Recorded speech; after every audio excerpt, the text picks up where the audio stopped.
Good morning, everyone. Today is May 5th. It's about 5 a.m.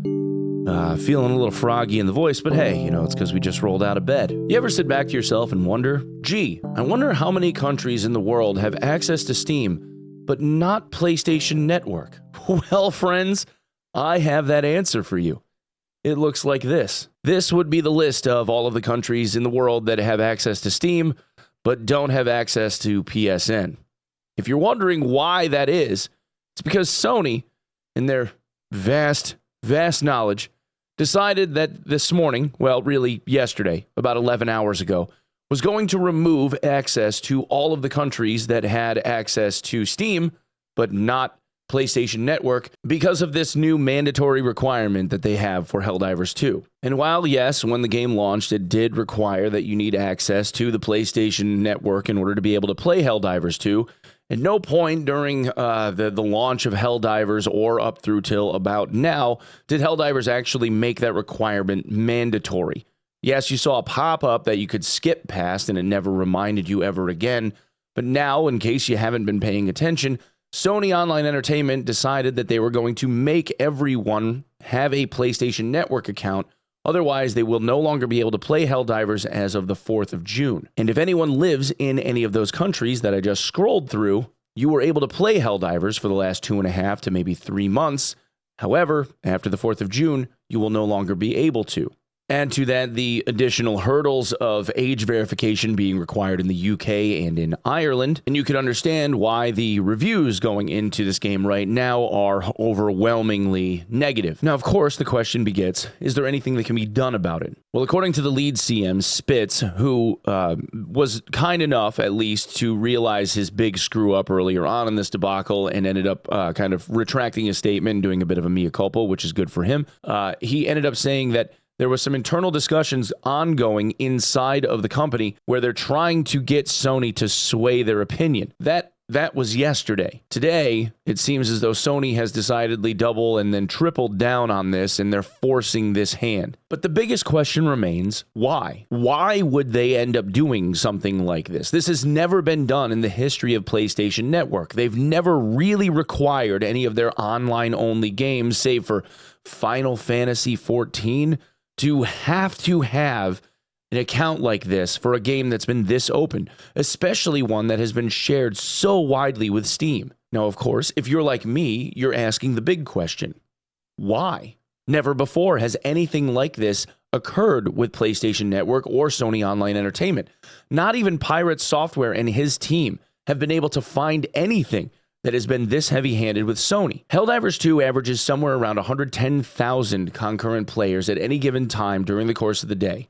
Even now, with all of its negative reviews, it still sits somewhere around 100,000 concurrent players per day, with an all-time high of somewhere around 450,000. The statistics tracking page VG Insights estimates that just on Steam, there are over 14 million Helldivers 2 accounts. That doesn't include sales from PlayStation, with gross revenue estimations just from Steam being over $460 million, you could understand why Sony would have an interest. And according to Matt Piscatella, the executive director of Circana, who works with Sony Online Entertainment in terms of all of their sales data and marketing behaviors and whatnot, he says that PC has been integral to this, with over half of all online sales for Helldivers 2 being solely attributed to Steam. And also, according to Piscatella, 2024 year-to-date, Helldivers 2 is the #1 highest grossing revenue game of all video games in 2024.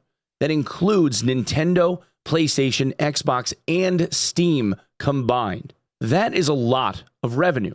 So it makes sense that Sony would have an interest in what is going on over here, but why be so heavy-handed about the accounts? Again, you have to remember, this hasn't happened before. Sony is a publicly traded company. The ticker symbol is SONY, traded on the NASDAQ. And as a publicly traded company, they have to do quarterly earnings calls. That quarterly earnings call, the earnings report for the NASDAQ and all of its investors, happens on May 14th. And while it is estimated that the earnings per share of Sony is estimated to be somewhere around 80 to 83 cents for this earnings call, which in the world of video games isn't amazing. It's not awful, but it's not great. It's pretty much mid. they don't really have anything other than Helldivers to report. Yeah, there was Dragon's Dogma 2 and obviously Final Fantasy, but those single-player experiences don't typically have ongoing sales numbers. And right now, Helldivers is absolutely the cash cow that they have been looking for all of this time. But who cares about PlayStation Network accounts? Well, Sony does. In its earnings statements, it includes the number of online active users there are for PlayStation Network. And one of the things that they love to lean on is an increase in player base.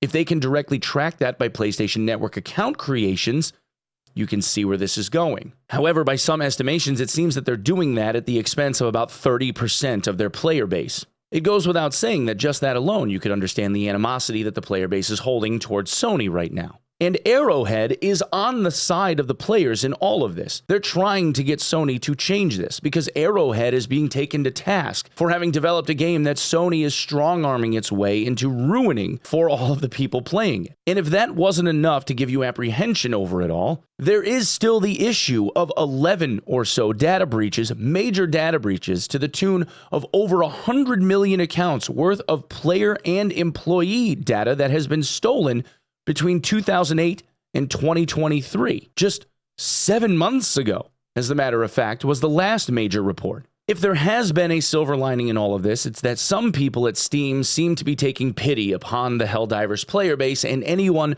that has been requesting refunds, for the most part, has been granted them. So if, at the very least, you live in or reside in a country that doesn't have access to play Helldivers after the 4th of June because Sony sucks, apply for your refund. My hope is, at the very least, you will be granted that. But based on Sony's attempt to make themselves look better in the eyes of shareholders and potential investors, I don't see that they're going to end up backtracking or reverting this change, at least not in the next 2 weeks. Maybe after the sales call, when they can get through with padding their numbers for the people that are trying to, I guess, see why they bothered investing in Sony in the first place. Personally, if I was somebody that was looking at investing in Sony and saw something like this going on, I would probably think twice about investing. And I have a feeling that the earnings statement that they're going to be doing on the 14th isn't going to be that great. If it were me over at Sony and I really wanted to get PlayStation Network accounts bumped way up, I would have done what Dan's Gaming suggested yesterday. If I was a PlayStation 2 executive, I would not have required account linking for Helldivers 2. Instead, I would have given some free PlayStation character cosmetics to anyone who did link their accounts to PlayStation. Everyone would have won with almost no drama. Who would have thought? Pulling the Destiny move and offering PlayStation exclusive skins for people if they ended up picking up the video game? Anyway, guys, that's what I have for this one. Thanks so much for coming and checking it out. If you want to come and check me out live, I will be live today over at twitch.tv/Onepeg, starting as soon as this video is uploaded. Otherwise, maybe consider subbing the channel here. Maybe hit the bell if you end up enjoying the content. And in the meantime, I guess I will see you in the next one. Thank you for lending me your eyeballs, everyone. We'll see you soon. Peace.